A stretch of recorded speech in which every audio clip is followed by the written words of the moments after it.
حدیث میں آتا ہے نا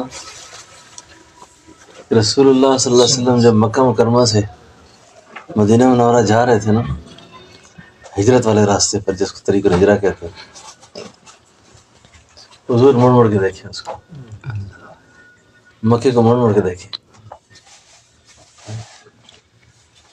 یہ وطن کی محبت سنت ہے. اچھا، وطن کی جو محبت ہے نا، یہ سنت ہے. آپ جتنے بھی بار دنیا میں رہے نا، قدرتی بات ہے کہ آپ کو آخر زندگی میں اپنا گاؤں یاد آتا ہے، آپ کو اپنے وہ قبریں یاد آتی ہیں، اپنا ماحول یاد آتا ہے. اسی فرمایا وطن کی محبت سنت ہے. اور مکہ مکرمہ کو یوں دیکھتے ہیں بار بار حسرت سے. اور پتہ کیا کہتے ہیں، اور مکہ تجھے چھوڑنے کا دل نہیں کرتا، میرا نہیں چھوڑنے کا دل کرتا، لیکن کیا کروں، یہ لوگ رہنے نہیں دیتے ادھر، یہ لوگ تنگ کرتے ہیں. آپ مدینہ منورہ تشریف لے گئے، تسلی ہوئی کہ محبوب ہم آپ کے لیے مدینہ کو حرم بنائیں گے، اب وہاں جائیں. اب مدینہ منورہ کی جو تاریخ ہے نا، یہ اللہ کی دھرتی پر وہ شہر ہے جس کا فاتح کوئی نہیں ہے. یہ شہر کسی نے فتح نہیں کیا. یعنی آپ فاتحین کی تاریخ پڑھیں نا، کس شہر کو کس نے فتح کیا. تو مدینہ منورہ کی تاریخ یہ ہے کہ اس شہر کا فاتح کوئی نہیں ہے. کیوں کہ یہ نبی آخر زمان کا بسیرا تھا، اس میں آپ نے آرام کرنا تھا ادھر. اور اس دھرتی کی مٹی سے اللہ نے آپ کا خمیر بنایا تھا. پیدا آپ یہاں ہوئے، کہاں پیدا ہوئے؟ مکہ. اور کس محلے میں ہوئے؟ معلّہ کے اندر. محلہ کے اندر. معلّہ. محلہ. ہم مسفلہ میں ہیں اس وقت. یہ جس جگہ ہم رہ رہے ہیں نا، اس کو کیا کہتے ہیں؟ مسفلہ. مسفلہ. جہاں اللہ کے نبی پیدا ہوئے اس کو کیا کہتے ہیں؟ معلّہ. آپ کی عظمت کی پیش نظر اللہ نے اس کا بھی لحاظ رکھا کہ آپ کو جہاں پیدا کیا نا، وہ اونچی جگہ تھی. اور یہ مسفلہ ڈلوان کو کہتے ہیں، نچلی جگہ کہتے ہیں، تاکہ کبھی کوئی یہ نہ کہے کہ وہ جو عبداللہ کے گھر بیٹھا وہ نیچے نہیں مسفلہ میں، نہ ایسا نہ کہے. وہ اوپر جو محلہ کا محلہ ہے نا، اس میں ایک بچہ پیدا ہوا ہے اونچی جگہ پہ. آپ کا جائے پیدائش یہ ہے، جائے مدفن مدینہ منورہ ہے. اور مدینہ منورہ سے آپ کا خمیر لیا گیا تھا، آپ کی مٹی وہاں سے لی تھی اللہ. اب مدینہ منورہ کا فاتح کوئی نہیں ہے. مدینہ منورہ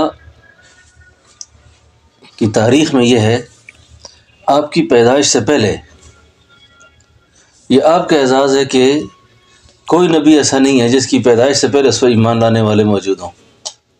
یہ اللہ کے نبی کی شان ہے کہ آپ کی پیدائش سے پہلے آپ پر ایمان لانے والے موجود تھے نا.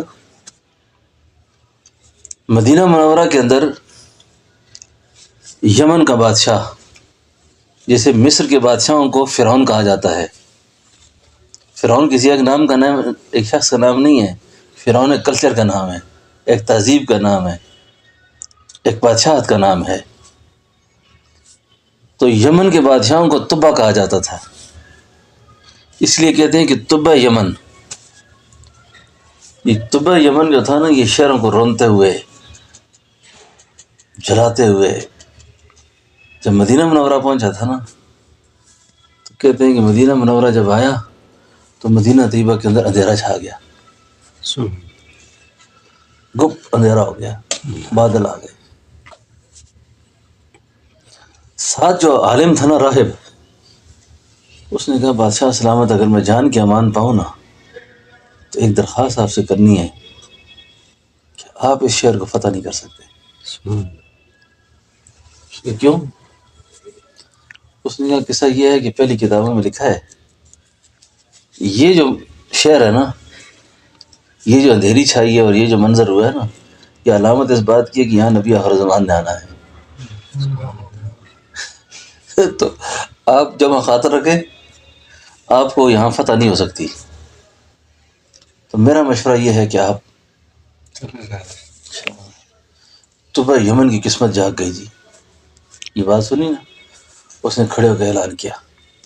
اعلان میں کہا لوگوں گواہ رہو، اللہ آپ کی گواہ رہے، میں اس نبی پر ایمان لاتا ہوں.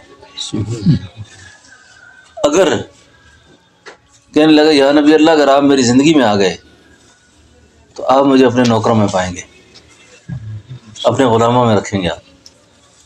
اور اگر ایسا نہ ہو سکا تو یا نبی اللہ میں اس مدینہ منورہ میں آپ کے لیے گھر بنا کے جا رہا ہوں، یہ میری طرف سے آپ کو تحفہ ہوگا. اور جب آپ کو قوم تنگ کرے گی مکہ مکرمہ میں اور آپ ہجرت پہ مجبور ہوں گے، جب آپ یہاں تشریف لائیں گے تو آپ نے میرے گھر میں آ کے ٹھہرنا ہے، اور یہ آپ کو تحفہ ہے. یہ مدینہ منورہ ہے. اچھا آپ جب یہاں سے تشریف لے گئے نا، بڑا دلچسپ واقعہ ہے یہ. اوس اور خزرج کے جو قبائل تھے وہاں پر، اور مدینہ طیبہ کے اندر بڑے اور قبیلے بھی آباد تھے جو انصار بنے، مسلمان ہو گئے تھے. اب اللہ کے حبیب صلی اللہ علیہ وسلم جو تشریف لے گئے نا مدینہ منورہ، تو وہ جو طلع البدر علینا کی جو گیت گا گا کے بچیوں نے استقبال کی اور دف بجائے، وہ جو لوگ استقبال میں کھڑے تھے نا، ہر قبیلے کا بڑا یہ چاہتا تھا کہ حضور میرے گھر آئیں، آپ میرے گھر آئیں. اب قبائل کا مزاج ہے، میں ان کے ساتھ جاتا ہوں تو یہ خفا ہو جائیں گے، ان کے ساتھ جاتا ہوں تو وہ خفا ہو جائیں گے. اب سارے کھڑے، میں کدھر جاؤں ابھی؟ اب محبوب تو سب کے ساتھ جائے نا، اب کیا کریں؟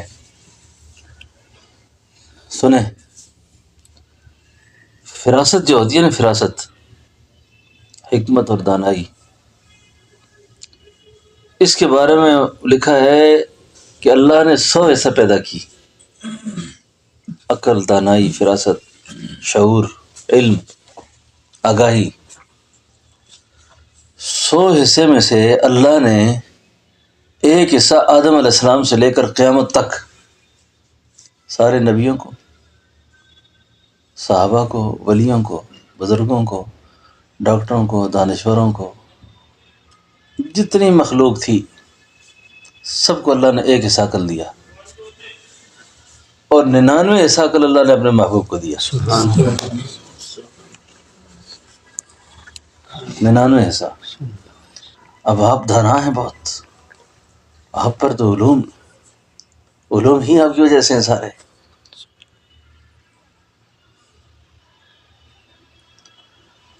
اللہ کیا کہتے ہیں جی، ایک کہتا حضور میرے گھر آئے، دوسرا کہتے میرے گھر آئے، تیسرا اللہ کے حبیب نے فرمایا بات سنو، یہ میری جو ڈھانچی ہے نا، میری جو سواری ہے، میں اس پہ سفر کرتا ہوں، بیٹھتا ہوں، یہ جس کے مکان پہ جا کے رک گئی نا، بس میں اسی گھر کا مہمان ہوں، فیصلہ ہو گیا.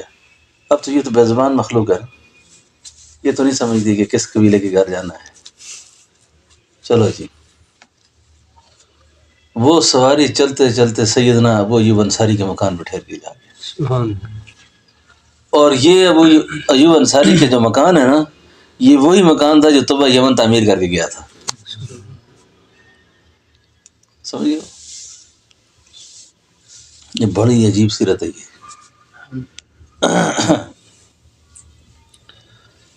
اب جی اللہ کے حبیب علیہ السلام مدینہ منورہ میں آپ کا قیام ہوا. اب مدینہ طیبہ کا جو قیام ہے آپ کا، یہ بھی حرم ہو گیا. جس طرح یہ حرم ہے نا، ابھی یہاں بھی ہم نے نماز پڑھی نا، بغیر شک کے اس نماز کا وہی ثواب ہے جو اندر مسجد حرام میں پڑھی ہے. اور جو مسجد حرام کے آداب کے تقاضے ہیں وہی اثار اللہ کے حرم کے ہیں. یہ جو لوگ یہاں کی فلمیں دیکھتے ہیں نا، یا موبائل گن دیکھتے ہیں، یا کسی اور لایانی مبتلا ہوتے ہیں، یہ حرم کے تقدس کے خلاف کرتے ہیں. یہ بات، یہ حرم کی عظمت کو مجروح کرتے ہیں. اس لیے طویل قیام حرم کے اندر مکروہ ہے، بندہ آداب کا خیال نہیں کر سکتا. بعض اولیاء کرام کا نظریہ یہ تھا بس زیادہ نہ ٹھہرو حرم میں، کیونکہ ہم آداب نہیں پورے کر سکیں گے. آداب کا لحاظ رکھنا بہت ضروری ہوتا ہے. اس لیے طویل قیام مدینہ منورہ میں بھی اچھا نہیں ہے. ہاں. امام عبدالوہاب شارانی رحمۃ اللہ علیہ کی کتاب ہے، اس کا نام ہے ہم سے عہد لیا گیا. ہم سے عہد لیا گیا. وہ ہر بات میں یوں فرماتے ہیں ہم سے ہمارے مرشد نے یوں عہد لیا تھا. بات شروع اس سے کرتے ہیں. اس میں ایک بات انہوں نے بڑی عجیب لکھی ہے کہ کسی آدمی کو مسجد نبوی کے اندر اس کے پیٹ میں ہوا بھر جائے، گیس کا اخراج ہو، تو بھاگ جائے مسجد سے، نکلے مسجد سے باہر. یعنی مسجد نبوی کے اندر وہ ہوا بھی خارج نہ کرے، وضو بھی نہ توڑے اندر. اور مسجد نبوی کے جو آداب ہیں، اس کے جو تقاضے ہیں، ان کو بجا لائے. ان میں یہ جو مسجد نبوی ہے نا، جہاں ہم بیٹھتے ہیں، کئی لوگ جالیوں کے پاس صلاۃ والسلام پیش کرتے ہیں، کئی لوگ قدمین کی طرف سے کرتے ہیں. اولیاء امت کی بڑی جماعت کا اتفاق ہے کہ مسجد نبوی ساری ہی مواجہ ہے. جو اللہ آپ کو سلام جالیوں سے پہنچاتا ہے نا، وہی اللہ پیچھے سے ہی پہنچاتا ہے. یعنی ہم تو اس عقیدے کے قائل ہیں. اسلام کون پہنچاتا ہے؟ اللہ. تو مسجد نبوی کے مستقل آداب ہیں. پھر آپ جب مسجد نبوی میں داخل ہونا، جس کو باب السلام کے راستے سے داخل ہونا کہتے ہیں، اور روضہ مبارک کے پاس جائیں آپ، تو یہ الفاظ ذہن میں ہوں کہ روضے پہ حاضر ہونے والا ادب، تواضع اور خشوع، اس کو لازم پکڑ لے. یہ کیمرے ویمرے اور فوٹو اور یہ خرافات بالکل نہ کرے. اللہ اللہ. مسجد نبوی کے آداب میں سے، روضہ انور کے آداب میں سے، یہ اتنا اونچا ادب ہے کہ باب السلام سے داخل ہونے والے جنید اور بایزید اپنی سانس روک لیتے تھے. اونچا سانس نہ لینا، کہیں بے ادبی نہ ہو جائے. یہ کھڑچ کھڑچ کھڑچ کھڑچ فوٹو ادھر سے ادھر سے، یہ کہاں خشوع رہتا ہے اس میں؟ کہاں تواضع رہتی ہے؟ کہاں ادب رہتا ہے؟ ایسی بے ادبی نہیں کرنی چاہیے. کبھی بھی کبھی ایسی بے ادبی نہیں کرنی چاہیے. آج کل کسی کو مسئلہ سمجھاؤ، کہتے ہیں فوٹو ناجائز ہے اس کیمرے میں. بھائی ہم اس کو ناجائز نہیں سمجھتے، حرام نہیں سمجھتے، لیکن اس جگہ کا تقدس ایسا ہے، اس جگہ کی عظمت ایسی ہے کہ یہاں پہ یہ کام نہیں کرنا چاہیے. آپ کی یکسوئی تقسیم ہو جائے گی. آپ چاہیں گے کہ میرے فوٹو لوگ دیکھیں، تو یہ تو وما امروا الا لیعبدوا اللہ مخلصین لہ الدین کے خلاف ہے. یہ حج عمرہ تو ایسی عبادت ہے، یہ تو محض اللہ کے لیے کرنی تھی. اس کا اجر ہم پیسے خرچ کر کے ایک فوٹو پہ گوا دیں سارا کچھ. کیا خیال ہے آپ کا؟ بالکل صحیح فرمایا. جی، یہ رمضان میں ہم آئے، خلاف مزاج سونا کھانا پینا رہنا، مجاہدہ ہے نا یہ سارا. اسی مجاہدے میں تو اجر دیں گے اللہ. تو کیا بدبختی آئی، صلاۃ والسلام پیش کیا ساتھ، نہ ایسا نہیں کرنا. ادب، خشوع اور تواضع کو لازم پکڑ لے، اور حیت کے مقام پہ اپنی نگاہوں کو نیچے رکھے.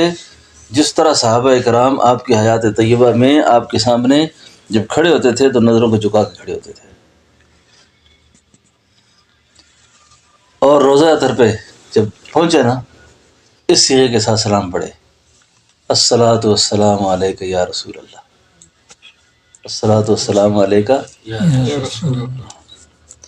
الصلاۃ والسلام علیک یا حبیب اللہ، الصلاۃ والسلام علیک یا نبی اللہ، السلام علیک ایھا النبی ورحمۃ اللہ وبرکاتہ.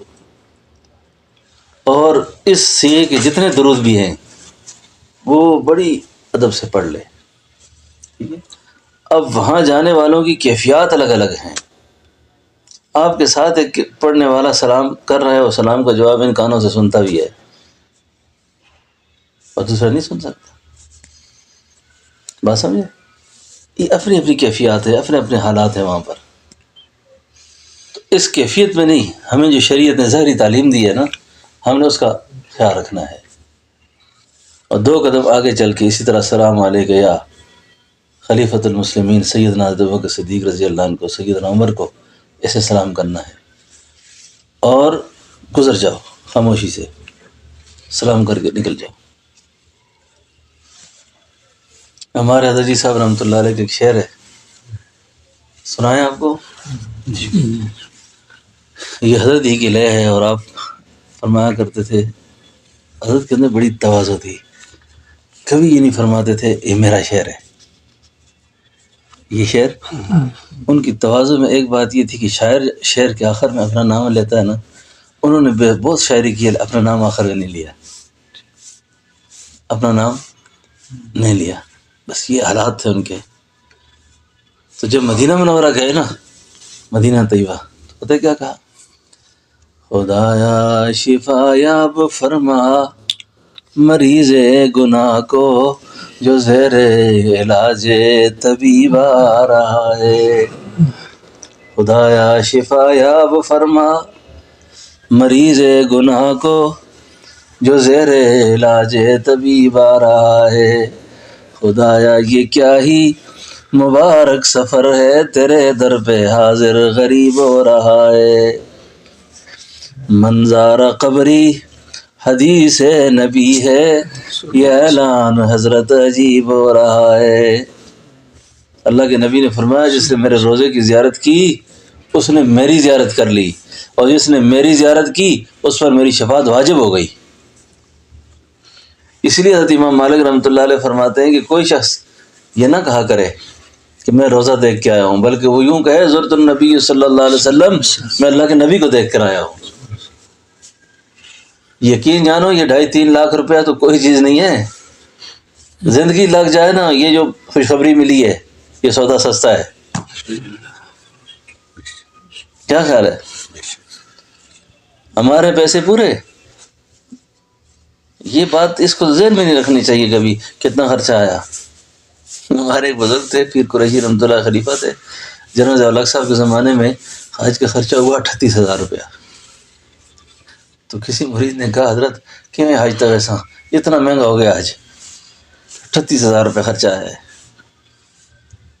عارف کی نگاہ پیسوں پہ نہیں ہوتی. اچھا، انہوں نے آگے سے چیخ بھر کے فرمایا وہ میڈیکل کو 38 کروڑ جا کے نہیں، ایک دفعہ روزہ دکھا دے بس پیسے پورے سارے. اس بات کو چھوڑو، ایک دفعہ روزے کو دیکھ لیں گے بس پیسے پورے ہو جائیں گے ہماری، کیونکہ شفاعت ہو جائے گی، ہماری نجات ہو جائے گی ہماری. کیا خیال ہے جی؟ سمجھے نا؟ کتنے پیسے ہمارے فالتو چیزوں میں ضائع ہوتے ہیں، کھانے میں، پینے میں، ہاں جی، اور لغویات میں، فضولیات میں.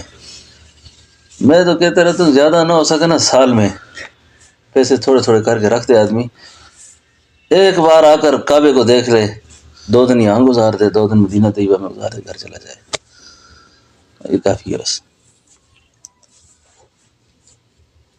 کافی ہے.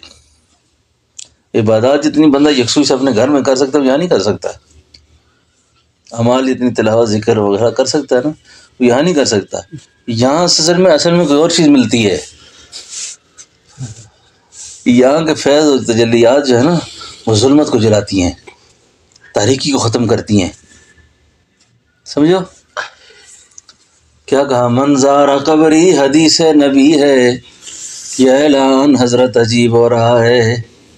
خدایا شفا یاب فرما مریض گناہ کو جو زیر علاج طبیب آ رہا ہے.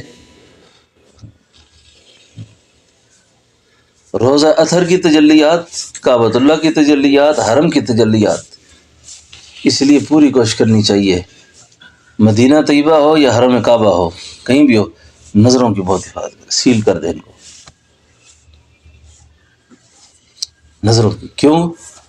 جس آدمی نے حرم میں گناہ نہیں چھوڑا نا یہ گناہ نہیں چھوڑ سکتا. اچھا یہ گناہ پیچھا کرے گا اس کا، کیونکہ حرم کی سیاکاریاں، حرم کے گناہ یہ بدے سے چمٹ جاتے ہیں پھر. اس لیے بڑے نازک تر مقامات ہیں یہ. ایک عارف نے کہا اللہ کے عرش سے بھی جو نازک تر مقام ہے نا، اللہ کے عرش سے بھی جو وہ روضہ رسول ہے، اللہ کے حبیب کا گھر ہے وہ. بات سمجھو میری. اب ادب، خشوع اور تواضع جو ہے نا، اس کو لازم پکڑ کر پھر سلام پڑھے.